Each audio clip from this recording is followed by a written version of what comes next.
हरे कृष्ण। आप सभी लोगों का स्वागत है आज की कक्षा में। तो हम पढ़ रहे हैं ग्रंथ श्री भक्ति रसामृत सिंधु। सत्र का शुभारंभ हम पहले श्री मंगलाचरण के साथ आरंभ करेंगे। ओम अज्ञानतिमिरान्धस्य ज्ञानाञ्जनशलाकया चक्षुरुन्मिलितं येन तस्मै श्रीगुरुवे नमः। श्रीचैतन्यमनोभीष्टं स्थापितं येन भूतले स्वयं रूपः कदा मह्यं ददाति स्वपदान्तिकम्। वन्देऽहं श्रीगुरुः श्रीयुतपदकमलं श्रीगुरून् वैष्णवांश्च श्रीरूपं साग्रजातं सहगण रघुनाथान्वितं तं सजीवम् साद्वैतं सावधूतं परिजनसहितं कृष्णचैतन्यदेवं श्रीराधा कृष्णपादान् सहगण ललिता श्रीविशाखान्वितांश्च। नमः ओं विष्णुपादाय कृष्णप्रेष्ठाय भूतले श्रीमते भक्ति वेदांत स्वामिन्निति नामिने। नमस्ते सारस्वते देवे गौरवाणी प्रचारिणे निर्विशेष शून्यवादी पाश्चात्य देशतारिणे। नमो महावदन्याय कृष्ण प्रेम प्रदायते कृष्णाय कृष्ण चैतन्य नाम्ने गौरत्विषे नमः। हे कृष्ण करुणा सिंधो दीनबंधो जगतपते गोपेश गोपिका कांत श्री राधा कांत नमोस्तुते। तप्त कांचन गौरांगी श्री राधे वृंदावनेश्वरी वृषभानुसुते देवी प्रणमामि हरिप्रिये। वाञ्छाकल्पतरुभ्यश्च कृपा सिन्धुभ्येव च पतितानां पावनेभ्यो वैष्णवेभ्यो नमो नमः। जय श्री कृष्ण चैतन्य प्रभु नित्यानंद श्री अद्वैत गदाधर श्रीवासादि गौर भक्त वृंद। हरे कृष्ण कृष्ण कृष्ण हरे हरे हरे राम राम राम हरे हरे। हरे कृष्ण कृष्ण कृष्ण हरे राम राम राम हरे हरे। हरे कृष्ण कृष्ण कृष्ण हरे राम राम राम हरे हरे। हरे कृष्ण। सभी लोगों को मैंने अनम्यूट किया है, मेरे पीछे रिपीट करेंगे इस श्लोक को। श्री धाम वृंदावन के 6 गोस्वामियों को यानी कि षट गोस्वामियों को जो समर्पित है। नाना शास्त्र विचारणैक निपुनो सद्धर्म संस्थापको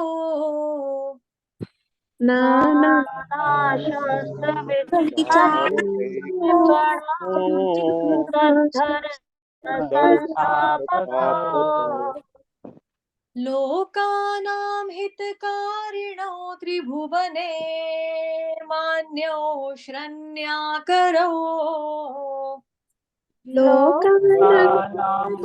कारणो त्रिभुवने मान्यो श्री राधा कृष्ण पदारविंद भजनानंदेन मत्तालिको श्री राधा कृष्ण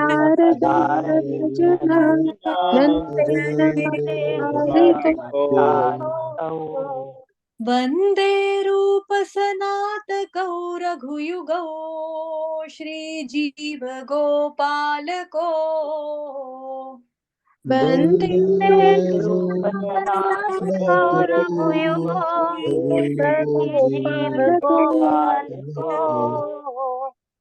जी। आप में से कोई रीड करेगा अनुवाद को? जी माताजी। बाकी मैं सब श्री प्लीज म्यूट कर लो। मैं श्री सनातन, श्री रूप, श्री रघुनाथ भट्ट, श्री रघुनाथ दास, श्री गोपाल भट्ट तथा श्री लजीब, इन 6 गोस्वामियों को मैं सादर प्रणाम करता हूँ। ये सभी सनातन धर्म की स्थापना करके जगत का रंजन करने के लिए शास्त्र विचार में निपुण है, इसलिए भी ये त्रिलोकी में मान्य है तथा सब प्रकार से शरण लेने योग्य है, क्योंकि गोपी भाव में निमग्न होकर श्री राधा कृष्ण की दिव्य सेवा में निरत हूँ। हरे कृष्ण। हरे कृष्ण। धन्यवाद माता जी। तो पेज नंबर किसी को याद है? नहीं, यहाँ तो नहीं पहुंचे हैं। हमको पढ़ना आज मोक्ष लघुता कृत।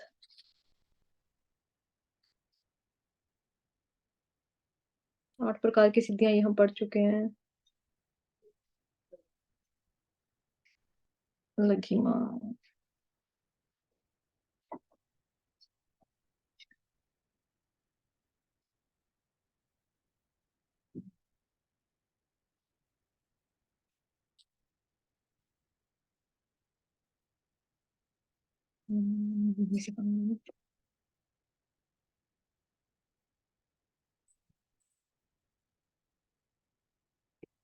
दुख दिखाएंगे।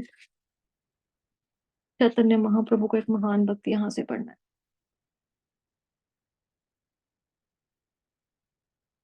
हरे कृष्ण। तो जैसा कि मैंने आपको पहले भी मार्क करवा दिया था, जिन लोगों ने अभी तक नहीं लिखा है वो प्लीज लिख लेंगे यहाँ पे। जो ये पैरा शुरू हो रहा है ना, खोल बेचा श्रीधर नामक श्री चैतन्य महाप्रभु का, इससे पहले आप लोगों को हेडिंग लिखनी है मोक्ष लघुता कृत। क्या लिखना है? मोक्ष लघुता कृत लिखना है, क्योंकि बुक पे हेडिंग नहीं दी है यहाँ पे, लेकिन यहाँ से स्टार्ट हो रहा है। तो आज हम इसके बारे में पढ़ेंगे, इसके बारे में चर्चा करेंगे। तो फिर भी एक बारी मैं आपको पहले पीपीटी दिखा देती हूँ कि लास्ट टाइम जो हमने पढ़ा था।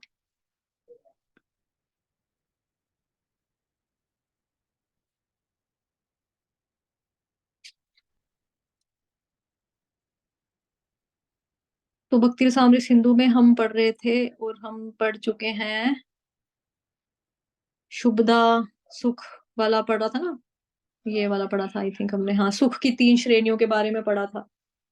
तो वैश्विक सुख, ठीक है, जो जिसमें हमने देखा था सिद्धियां वगैरह, फिर ब्रह्म सुख, ठीक है, फिर तीसरा हमने देखा था ऐश्वर्य सुख।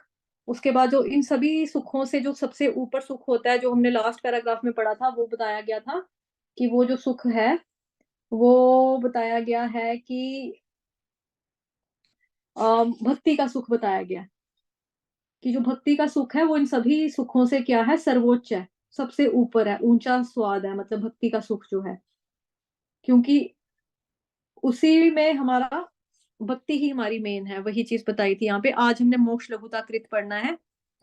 तो मोक्ष लघुता कृत का मतलब क्या है, यानी कि मोक्ष को भी छोटा बना देने वाली। एक बार देख लेते हैं, पहले स्क्रीन पे बता देती हूँ यहाँ पे। मोक्ष लघुता कृत का मतलब क्या होता है? मोक्ष का मतलब क्या होता है हम सभी जानते हैं। मोक्ष लघु का मतलब हो गया छोटा, आकृत जो दृष्टि से, मतलब कि मोक्ष को भी, मोक्ष को जो आकृति यानी कि उसको छोटा बना देती है। आकृत मतलब मोक्ष लघुता कृत की, मोक्ष जैसी जो बड़ी चीज है, मतलब कि बड़ी चीज है ना मोक्ष प्राप्त करना, कि दोबारा जन्म मृत्यु की योनि में ना पड़े कोई इंसान, है ना, 84 लाख के चक्र से जो मुक्त हो जाए। तो वो, लेकिन कहा जा रहा है यहाँ पे कि वैसा वाला मोक्ष की जो कामना ना, वो भी भक्तजनों को तुच्छ लगती है, उसको भी वो भी छोटी ही लगती है उनको। तो आज हमने इसके बारे में पढ़ना है, इसके बारे में चर्चा करनी है। श्लोक आप लोगों के सामने है। श्लोक जो है ये भक्ति रसामृत सिंधु का पहले भाग का, पहले अध्याय का 33वां श्लोक है। मनाग एव प्ररूढ़ायाम, प्ररूढ़ायाम, ठीक है, ड नहीं बोलेंगे, ढायाम बोलेंगे, ढक्कन वाला ढ है यहाँ पे। हृदये भगवतादृतो पुरुषार्थास्तु चत्वारास् तृणायन्ते समन्ततः। तो मोक्ष लघुता कृत का मतलब वो मोक्ष को भी छोटा बनाने वाली। तो इसका अनुवाद क्या है? जब हृदय में भगवान के प्रति थोड़ा सा भी आकर्षण बढ़ता है, तो मानव प्राप्ति की 4 वस्तुएं। तो यहाँ पे क्या लिखा है? पुरुषार्थास, पुरुषार्थास, क्योंकि धर्म अर्थ काम मोक्ष 4 तरह के पुरुषार्थ हमारे शास्त्रों में बताए हैं, है ना। तो चतुवारास, चतुवारस का मतलब 4 नंबर, जो कि 4 है, जो हर मनुष्य कामना करता है कि मेरे पास ये 4 हो, मेरे पास अर्थ हो, धर्म हो, काम हो, मोक्ष हो। तो तृणायन्ते, तृणादपि सुनी चेन, तृणा किसको बोलते हैं? घास के तिनके को बोलते हैं। तो ये चीज आपको किस तरह से लगेगी? समन्ततः किस तरह से प्रतीत होगी? घास के तिनके की तरह आपको छोटी लगेगी। कि घास के तिनके की कौन परवाह करेगा? अगर आप सड़क पे या पार्क में, गार्डन में कहीं चल रहे हो, वहां पे 500 रुपए का नोट होगा तो कोई फटाफट उठाएगा उसको। लेकिन अगर वहां पे सूखी घास का तिनका पड़ा होगा, आप सड़क के ऊपर पड़ी होगी घास, आप उठाओगे उसको कि घास है, मैं उसको उठा लेता हूँ? कोई भी नहीं उठाएगा। तो ये जो चार चीजें हैं, धर्म अर्थ काम मोक्ष, जिसको बोला जाता है पुरुषार्थ, चार तरह के पुरुषार्थ, ये घास के तिनके के बराबर हो जाती हैं, घास की तरह इसकी कोई वैल्यू नहीं होती, है ना। जैसे तुलसी माता की बहुत वैल्यू है, हम सुबह शाम जोत जलाते हैं, उनके आगे दिया जलाते हैं ना, दीपदान करते हैं, फिर उनको परिक्रमा लेते हैं, मंगल आरती में सुबह, मंगल आरती के बाद मतलब कि आ, तुलसी प्रणाम मंत्र पढ़ते हैं, परिक्रमा करते हैं, तुलसी आरती गाते हैं। तो तुलसी का पौधा और घास का पौधा हमारे लिए क्या कीमती है? तो ऑब्वियसली हमारे तुलसी का पौधा कीमती है। पीपल का वृक्ष और घास के तिनके में हमारे लिए क्या इंपॉर्टेंट है? ऑब्वियसली पीपल का वृक्ष इंपॉर्टेंट है। तो वही यहाँ पे बताया जा रहा है कि धर्म अर्थ काम मोक्ष जो है, ये तो घास की तरह लगती है, जिनका भक्ति के सामने आना शर्मनाक होता है। तो ये चारों जो है ना, ये खुद ही, जहां पे भक्ति होगी, खुद ही अपना मुंह छिपा के पीछे हो जाएंगे। क्यों? क्योंकि भक्ति का सामने आना इन चारों के लिए शर्मनाक है। इतना क्लियर है? श्लोक समझ में आया? चलूं आगे, रीडिंग की तरफ चलें। Okay, thank you.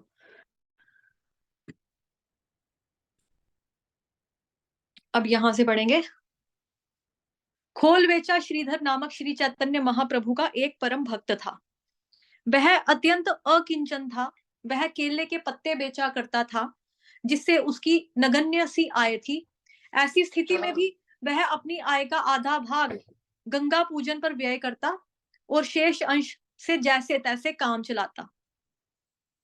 Shri Chaitanya Mahaprabhu ने एक समय इस अंतरंग भक्त को अपना साक्षात्कार कराया था और उससे किसी इच्छित ऐश्वर्य को मांगने को कहा था, परंतु श्रीधर ने श्रीमन महाप्रभु से निवेदन किया कि वह किसी प्राकृत ऐश्वर्य की इच्छा नहीं रखता। उसे अपनी स्थिति में पूर्ण सुख था। वह बस इतना चाहता था कि श्री चैतन्य महाप्रभु के चरण कमलों में उसकी अनन्य निष्ठा और भक्ति हो। यह शुद्ध भक्तों की स्थिति है। यदि वे निरंतर दिन में 24 घंटे भक्ति योग में तत्पर रह सके, तो फिर उन्हें और कुछ नहीं चाहिए। उन्हें तो मुक्ति अथवा ब्रह्मैक्य के सुख की इच्छा तक नहीं होती। ठीक है।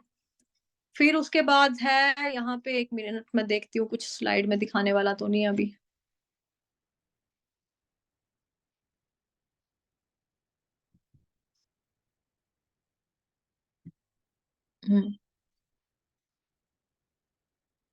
ठीक है।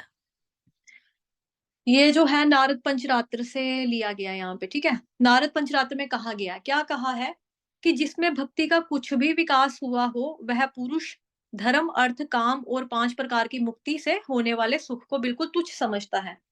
शुद्ध भक्त के हृदय में ऐसा कोई सुख प्रवेश तक नहीं कर सकता। धर्म अर्थ काम मोक्ष के सुख तो दासियों के समान अभिवादन करते हुए भक्त रूप महारानी के पीछे पीछे चला करते हैं। भाव यह है कि शुद्ध भक्त को किसी भी स्रोत से मिलने वाले सुख का अभाव नहीं रहता। उसे कृष्ण सेवा के अतिरिक्त और कुछ नहीं चाहिए, परंतु यदि वह कोई अन्य इच्छा करे भी, तो उसके उसके मांगे बिना ही भगवान उसको पूरा कर देते हैं। ठीक है। तो नारद पंचरात्र से ये श्लोक जो है, ये कोट किया गया है। और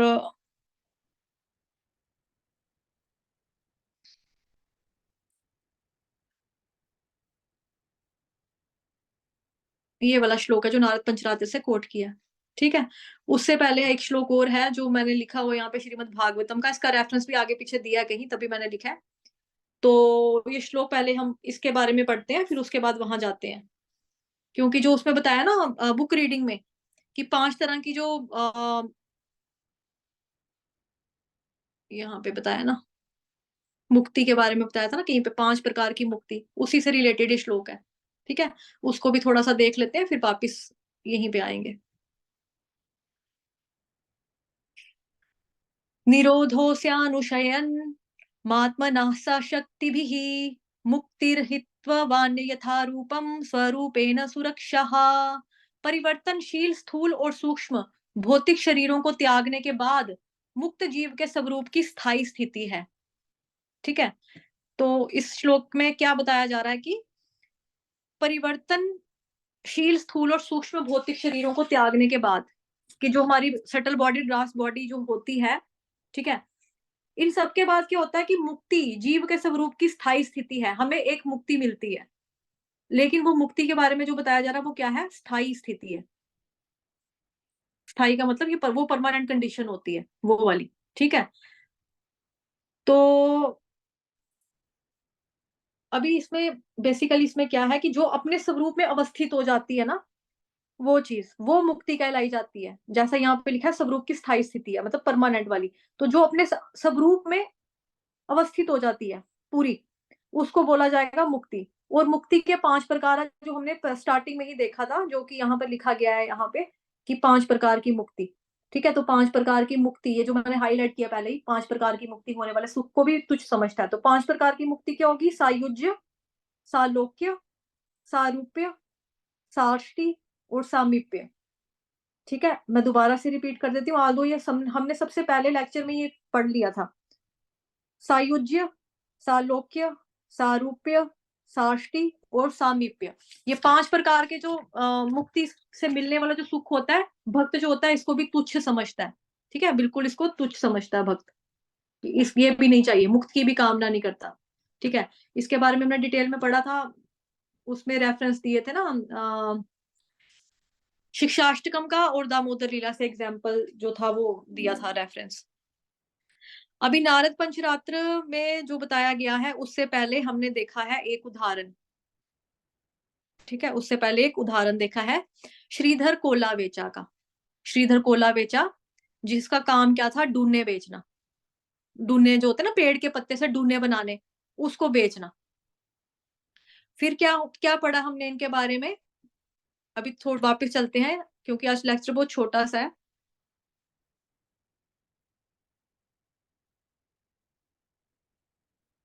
कि चैतन्य महाप्रभु जो होते हैं, उनको दर्शन देते हैं अपने भक्त को। भक्त का नाम क्या था? खोला वेचा श्रीधर। चैतन्य महाप्रभु का ये भक्त था। ये क्या काम करता था? केले के पत्ते बेचा करता था, उसके डूने बना के इसने बेचने। ठीक है? फिर है इसकी जो आय थी, अब जो इंसान बिल्कुल पेड़ के पत्तों से डूने बनाकर बेचेगा, वो कितना ही कमा लेता होगा, उसका बहुत छोटा सा मतलब कि काम था। लेकिन उसमें भी वो बंदा क्या करता था, वो भक्त क्या करता था, ऐसी स्थिति में भी वो अपनी आय का आधा भाग, मानो उसने दिन में 1 रुपया कमाया तो 50 पैसे उसने भगवान की सेवा में दे देने। और किसमें लगाने? गंगा के पूजन में 50% दे देना। ठीक है? और 50% से जैसे तैसे काम चलाता होगा, काम चलाता था। मतलब अगर उसकी फैमिली है तो उसी 50 पैसे से फैमिली भी पालनी है, बच्चा है तो बच्चे को स्कूल की फीस भी देनी है, घर का राशन वगैरह, मतलब कि आधी आय भगवान की सेवा में लगानी, आधी आय उसने अपनी घर गृहस्थी के लिए रखनी।